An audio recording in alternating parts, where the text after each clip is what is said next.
হরে কৃষ্ণ হরি বল সুদীগুর ভক্তমণ্ডলী সকল ভক্তবৃন্দের শ্রী রাঙ্গারাতুল চরণে আমি কদমীর শত কোটি দণ্ডপথ প্রণাম ভক্তি গ্রহণ করবেন। হরে কৃষ্ণ। আজকে আমরা আস্বাদন করব শ্রীমদ্ ভগবদ গীতার অষ্টম অধ্যায় অক্ষর ব্রহ্মচ্ছু। অর্জুনের প্রশ্ন, শ্রীকৃষ্ণের উত্তর, কৃষ্ণ স্মরণের গুরুত্ব এবং অষ্টম অধ্যায়ের মাধুর্য কথামৃত আস্বাদন করব। সর্বপ্রথম আমার একটি ছোট্ট অনুরোধ, আপনারা সম্পূর্ণ ভিডিওটি শ্রবণ করবেন এবং পরবর্তী খ্রিস্ট সম্বন্ধীয় ভিডিও পেতে চ্যানেলটিকে সাবস্ক্রাইব করবেন। এই পাঠে ব্যবহারিক জীবনে যা প্রয়োগ করতে পারি, প্রথম হচ্ছে তত্ত্বদ্রষ্টার কাছে যথার্থ প্রশ্নের মাধ্যমে ভগবান শ্রীকৃষ্ণকে জানা সকলের কর্তব্য। দ্বিতীয় হচ্ছে মৃত্যুকালে যে ব্যক্তি যে ভাব নিয়ে মৃত্যুবরণ করে তিনি সেই ভাবই প্রাপ্ত হন। তো অর্জুনের প্রশ্ন ভগবান শ্রীকৃষ্ণের তিনি উত্তর প্রদান করছেন, যা অষ্টম অধ্যায়ের প্রথম শ্লোক থেকে চতুর্থ শ্লোকে 8টি প্রশ্নের মধ্যে প্রথম 7টির উত্তর ভগবান যেভাবে দিয়েছেন তা হচ্ছে, অর্জুনের প্রশ্ন ছিল ব্রহ্ম কি, অধ্যাত্ম কি, কর্ম, অধিভূত, অধিদৈব, অধিযোগ্য এবং অধিযোগ্য এই দেহে কি রূপে অবস্থিত হন, এবং 8 নং প্রশ্ন হচ্ছে মৃত্যুকালে কিভাবে জিতেন্দ্রীয় ব্যক্তিগণ স্মরণের মাধ্যমে পরমেশ্বর ভগবানকে লাভ করেন। তো প্রথম প্রশ্ন হচ্ছে ব্রহ্ম কি? ব্রহ্ম আত্মা, অবিনশ্বর, নিত্য চেতন জীবাত্মা, যার কখনো ক্ষয় বা বিনাশ হয় না।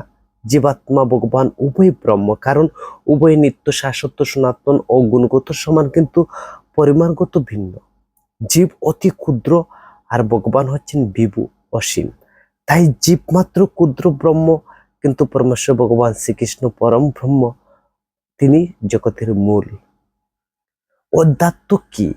জীবের প্রকৃতি বা স্বভাব ভালোবাসার সেবা করা, দেহকে অধিকার পূর্বক ভোক্তারূপে অবস্থান করে ভাবনা করার বলে তা অধ্যাত্ম। শুদ্ধ জীবের স্বভাবই হচ্ছে অধ্যাত্ম। কর্ম, দেহ ধারণের জন্য সংসার ধর্ম পালন, কর্ম সাধন, কর্মভোগ, ক্ষুদ্র জীবের সাথে জড় প্রকৃতির গুণযুক্ত হয়ে যার উদ্ভব হয়। অধিভূত, জড়জগৎ পরিবর্তনশীল, নশ্বর পদার্থ সমূহ অধিভূত, অর্থাৎ সমগ্র জড় প্রকৃতি বা জড়জগতে অধিভূত। নিয়ত পরিবর্তনশীল, যথার্থ জন্ম, বৃদ্ধি, স্থিতি, বংশবৃদ্ধি, ক্ষয়, অবিনাশ। তো জড় প্রকৃতির জড় জগতই হচ্ছে অধিভূত। অধিদৈব হচ্ছেন পরম দেবতা, বিশ্বরূপ, দেবতাদের সমষ্টিরূপ বিরাট পুরুষ, যিনি দেবদেবী এবং তাদের লোকসমূহের পরিচালনা করেন, অর্থাৎ ভগবানের বিশ্বরূপ। অধিযোগ্য, যজ্ঞের ভোক্তা, পরমেশ্বর ভগবান শ্রীকৃষ্ণের সাংশ প্রকাশ পরমাত্মা, যিনি অন্তর্যামী রূপে যজ্ঞাদি কর্মের প্রবর্তক, ফলদাতা। ভগবান শ্রীকৃষ্ণ যে একমাত্র অধিযোগ্য বা যোগ্য দেবতা, তা তিনি স্বয়ং স্বীকার করেছেন।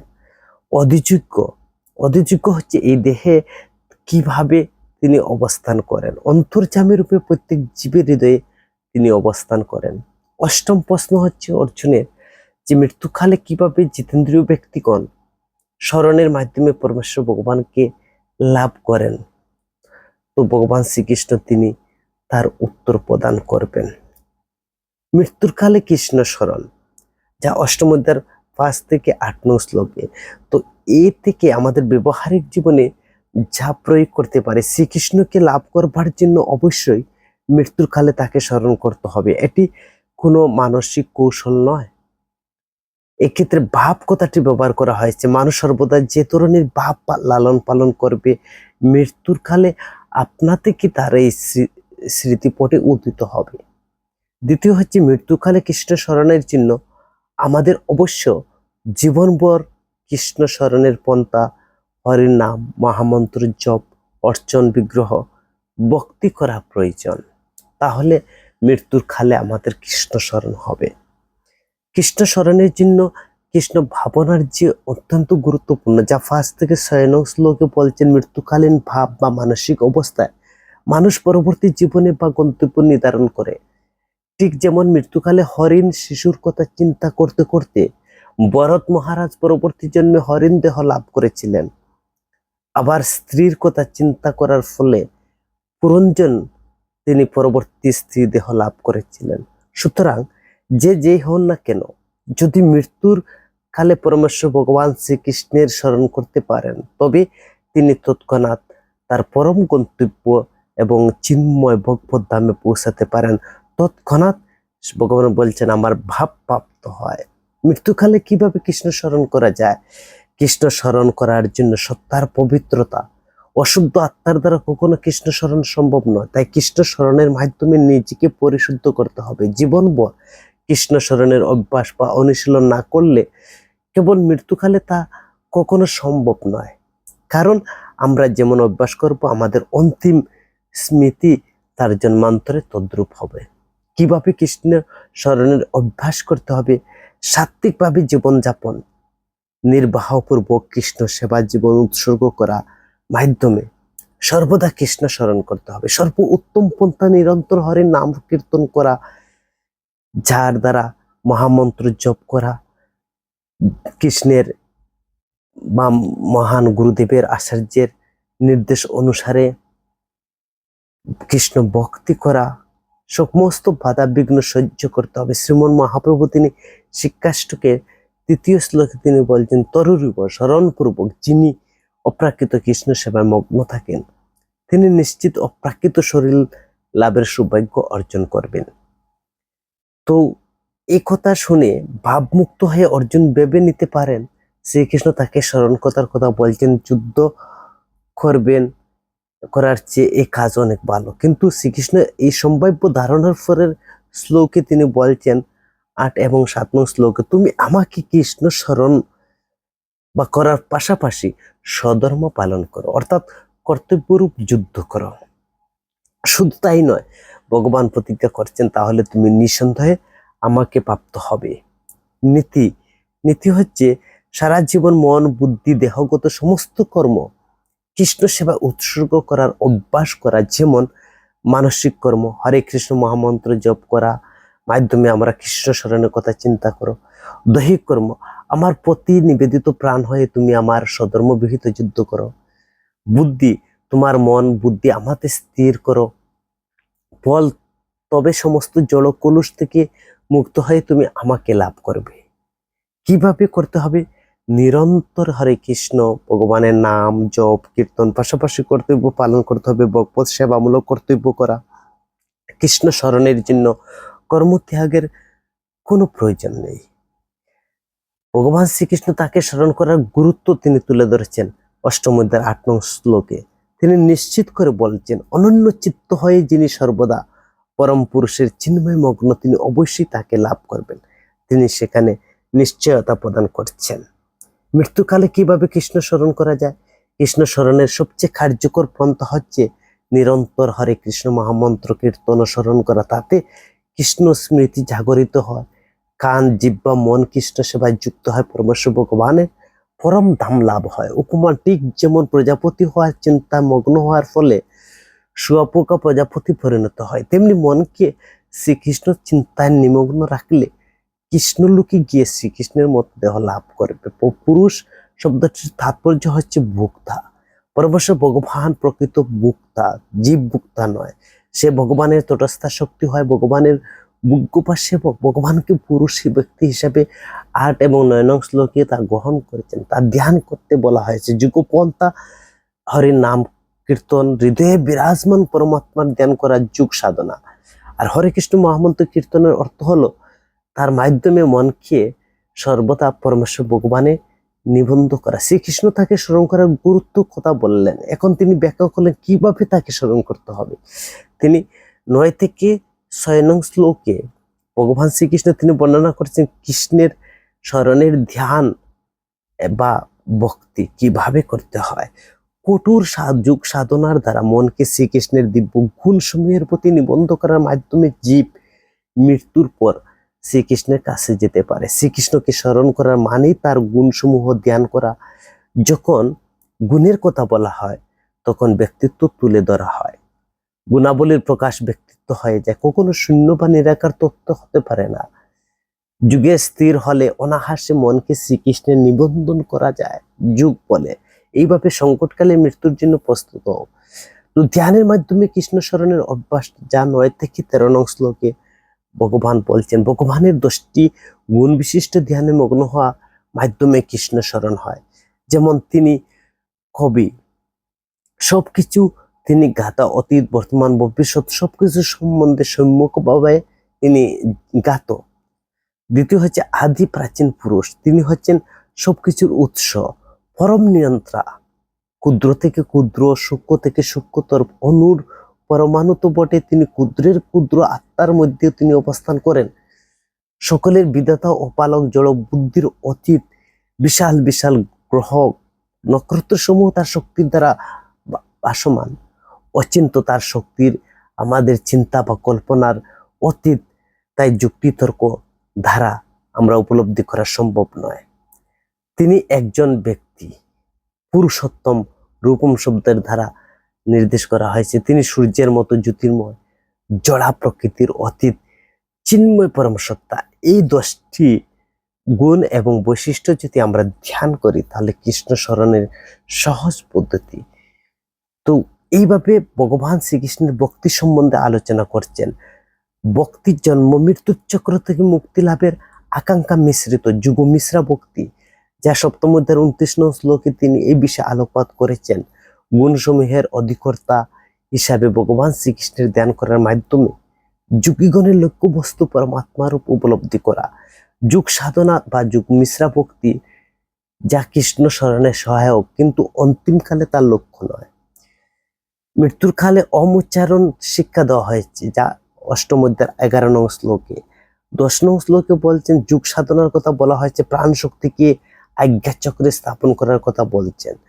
ইন্দ্রিয় তর্পণ ও পরিত্যাগ পূর্বক ইন্দ্রিয়ের সব ধার বন্ধ করে বিশেষত জীবন ত্যাগ করার কথা বলেছেন। মনকে হৃদয়ে নিরোধ করতে বলা হয়েছে। পরমেশ্বর ভগবানের প্রতি ভক্তিযুক্ত হয়ে মৃত্যুর তার ভাবনার মনকে স্থির করতে, যা 10 থেকে 13 নং শ্লোকে ভগবান বলছেন। যুগ বলে শব্দের দ্বারা যা বোঝানো হয়েছে যুগ অনুশীলন, মানে ষটচক্র বা ভক্তি যুগই হোক। এছাড়া মৃত্যুকালে ভগবানকে স্মরণ করার স্তরে উপনীত হওয়া কখনো সম্ভব নয়। ভগবানের উপদেশ হচ্ছে আজীবন যুগ সাধনার মাধ্যমে ভগবানকে স্মরণ করা অভ্যাস করতে হবে। সাধারণ মানুষ একটি ধারণা খণ্ডন করা হয়েছে, যে তা হলো বৃদ্ধ হওয়ার পর ভগবানের ভজন করব, সেটা সম্ভব নয়। ওম ব্রহ্মা, ওমকার ভগবান শ্রীকৃষ্ণ হরে কৃষ্ণ মহামন্ত্র জপ, ওম বনাম ব্রহ্ম। তো এক এবং দ্বিতীয় হলে ব্রহ্মের প্রকাশ অনেক, নির্বিশেষবাদীর কাছে ওম ব্রহ্ম অভিন্ন। ওম ও ব্রহ্ম শ্রীকৃষ্ণ অভিন্ন। কৃষ্ণ নামের নির্বিশেষ রূপ হচ্ছে ওম। হরে কৃষ্ণ মহামন্ত্র ওমকারে রয়েছে। ভগবান শ্রীকৃষ্ণ স্বয়ং নিজের প্রণব বলে স্বীকার করেছেন, সেটি হচ্ছে তার অঙ্গজ্যোতি। যদি কেউ হরে কৃষ্ণ মহামন্ত্র উচ্চারণ করতে করতে দেহত্যাগ করেন, তবে তিনি ভগবত ধামে প্রবেশ করবেন।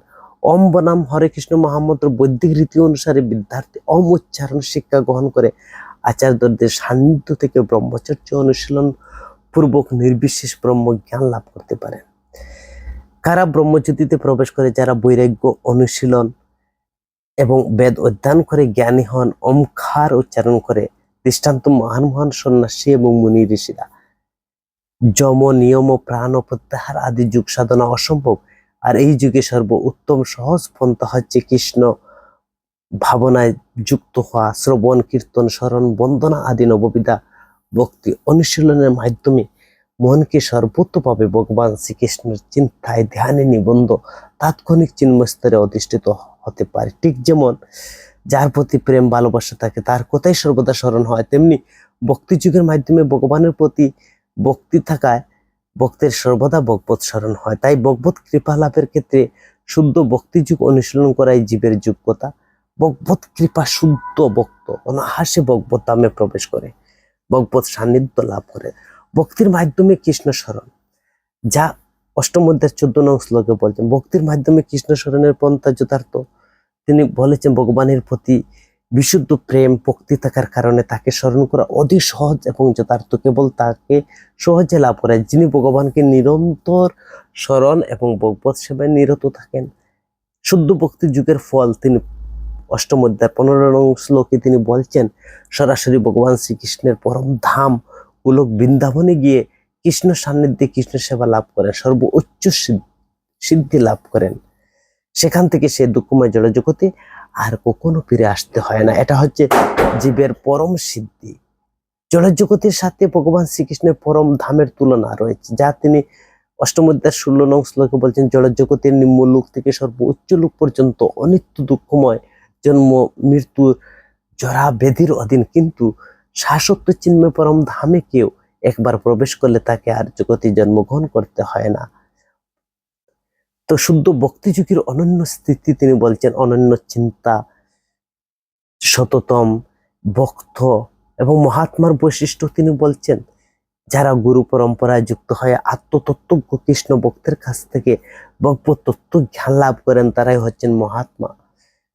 কৃষ্ণ ভাবনায় যুক্ত হয়ে তারা ভগবত ভক্তির পথে ক্রমশ উন্নতি লাভ করেন। সর্বোচ্চ স্তরে তন্ময়তা তাদের মধ্যে দেখা যায়। ভগবত সেবা তারা এত তন্ময় থাকেন যে উচ্চতর সুখ বা উচ্চতর লোকের জড় অথবা চিন্ময় যাওয়ার কোনো বাসনাই তাদের মধ্যে থাকে না। তাদের একমাত্র শ্রীকৃষ্ণ লাভ করাই হচ্ছে তাদের একমাত্র প্রীতিবিধান। কৃষ্ণের প্রীতিবিধান করাই জীবনের একমাত্র পরম সিদ্ধি। শুদ্ধ ভক্তির বিষয়ের সার কথা হলো, যা অষ্টম অধ্যায় 13 থেকে 16 নং শ্লোকে তিনি ভগবান বলছেন যে শুদ্ধ ভক্তির অধিকারী ব্যক্তি নিরন্তর কৃষ্ণ চিন্তায় মগ্ন থাকেন, অবিচল নিষ্ঠার সাথে তিনি ভগবত সেবায় যুক্ত থাকেন, মৃত্যুর পর নিত্য আনন্দময় ভগবত ধাম লাভ করে থাকেন। এই দুঃখপূর্ণ জগতে আর কখনো তাকে আর আসতে হয় না। পরম ধামই জন্ম মৃত্যুর যারা বেদের মুক্ত একমাত্র স্থান, আর সেখানে যাওয়ার যোগ্যতা তার আছে যিনি ভগবানের পার্শ্বত্ব লাভের যোগ্য। অথবা যোগ্যতা হলো ঐকান্তিক ভাবে শুদ্ধ কৃষ্ণ ভক্তি যুগ অনুশীলন করা।